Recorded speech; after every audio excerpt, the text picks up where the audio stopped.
I'm known for a party. Yeah. When you get a reputation like that, the expectation precedes you. But as great as that party was, I really had nothing to do with it being so great. I wish I had. But really, when Jesus showed up like that, well, that's the story everybody wants me to tell, right? It's my wedding. We ran out of wine because we totally misplanned for the guests. And then Jesus turns water into wine just like that. And everybody loves it. He saves the best for last. It's like, what a day. I've been told that story 100 times. I'm getting kind of sick of telling it by now. And that was my wedding day. My wedding day. Jesus just sort of took it over, which is fine and all. Blew my wife and I away, But then life goes on, right? And for us, it went over like a lead balloon. It was a great party. Great wedding feast. Then we sober up, come down off the high, and you wake up one day with a life full of resentment and anger toward this person you married. Years go by, and it's so tense between the two of you. It's crazy, And you don't even see it coming. It just happens over time, and then you realize it, and then, oh crap, we hate each other. So, when I was younger, I loved a good party. And that wedding party, that was a high point, I mean, we got messed up at that party. And then when the wedding party stopped and all that resentment set in, I went looking for the next party. So, a couple years later, I was traveling and I thought, I'll take a detour, and I started following Jesus around. I heard all kinds of stuff was happening around him. That he was eating and having parties with the best kind of crowds, I'll take my rabbi with a drink in his hand any day, huh? That's what I thought. So, I find him and I follow him around. He does nothing. He goes to one place, he talks for a bit, and then he leaves, and he goes to the next place. Same thing.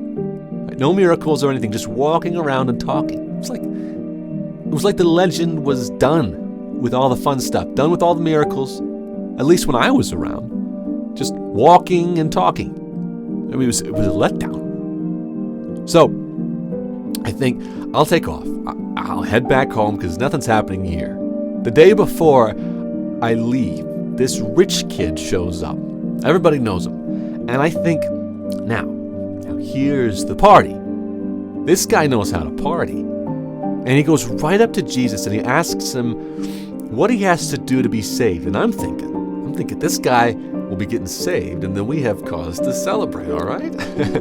But then Jesus tells him, sell everything you own, give it to the poor, and follow me. And this guy, he hangs his head and he walks away.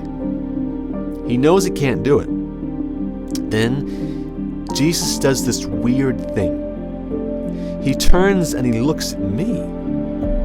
It was just a moment, but he looks right at me as I'm watching this. And it was like he was crawling into my soul, like he knew why I was really there, and he knew I was going to leave. And I did. I left to go back home to my pathetic, bitter life. But I couldn't stop thinking about his face. It was the same look my wife gave me sometimes. It was this look of, I know what you're thinking. I know your heart. I felt guilty. That made me feel more bitter. Like why should I feel guilty about looking for a little happiness in life? To be happy in my marriage, is that so much to ask? By the time I get home, I'm seething. I'm so irritated, and that's when I see my wife. She's making dinner, and she turns to me and gives me the same look Jesus gave me, and I snap. What? Huh? She says nothing. I sit down in my usual spot and look down, and there on the table is a glass of my favorite wine and a sweet roll. And my wife sits down across from me and she smiles And all she says is, "I'm glad you're home. I missed you." Why would she miss me? I am such a loser. I'm such a loser. I have the greatest life, and I can't help but be bitter about it, about her. But she misses me. Then I look at her face and I realize I misread the look she gave me. The same one Jesus gave me. It wasn't guilt. It was pity.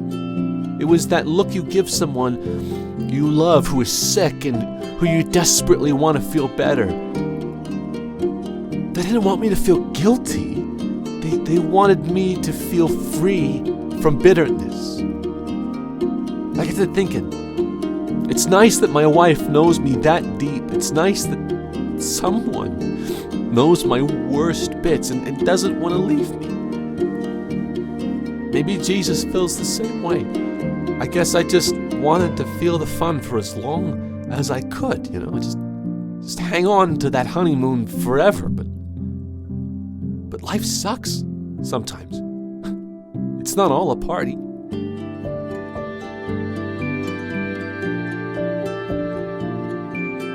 When Jesus died, I was with my wife. It was a year later, and things hadn't gotten much better for us. But I was trying. I was coming up short mostly, but I was trying. And when we found out, she just grabbed my hand, squeezed it gently, and everything in my body went warm, and I could just hang on to that moment forever. I love my wife. Love is not easy. She knows that better than most, but now I think it's less about happiness and maybe more about something else.